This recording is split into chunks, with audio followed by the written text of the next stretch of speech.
औज़ुबिल्लाहिमिनश्शैतानिर्रजीम बिस्मिल्लाहिर्रहमानिर्रहीम। तमाम नाजरीन जो इस वक्त अपनी टेलीविज़न स्क्रीन्स पर TV1 की ये इफ्तार नशरियात देख रहे हैं, आप तमाम देखने वालों को नूर रहमान इश्क रमज़ान में खुशामदीद और अस्सलाम वालेकुम।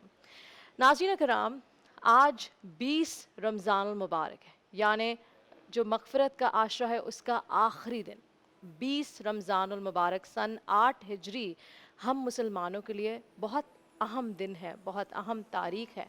20 रमज़ानुल मुबारक को मक्का मुकरमा फ़तह हुआ और ये वो दिन है कि जब रसूल अकरम सल्लल्लाहु अलैहि वसल्लम ने आम माफ़ी का ऐलान कर दिया था, यानी वो तमाम लोग जिनकी वजह से हिजरत करनी पड़ी, मुसलमानों को मुश्किलात उठानी पड़ी, उन तमाम लोगों को मुआफ़ फरमा दिया था।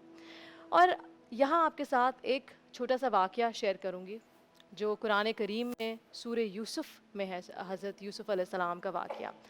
जब आपके भाइयों ने आपको कुएं में धकेल दिया था, अल्लाह सुब्हान तआला ने आपकी मदद फरमाई, आप मिस्र पहुँच गए, वहाँ के हुक्मरान बन गए, हुक्मरानी करने लगे। और जब आपके भाई आप आए आपके पास और आपसे मुआफ़ी मांगी तो आपने सिर्फ़ एक बात कही, आज के दिन तुमसे कोई सवाल नहीं किया जाएगा।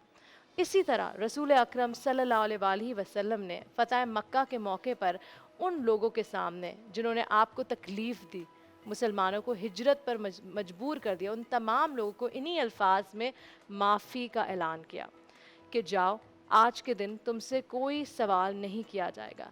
आज हम रसूल अकरम सल्लल्लाहु अलैहि वसल्लम की शान रहमत के बारे में बात करेंगे, फ़तह मक्का के बारे में बात करेंगे। तो बढ़ते हैं अपने सेगमेंट सुख़ने इश्क की तरफ।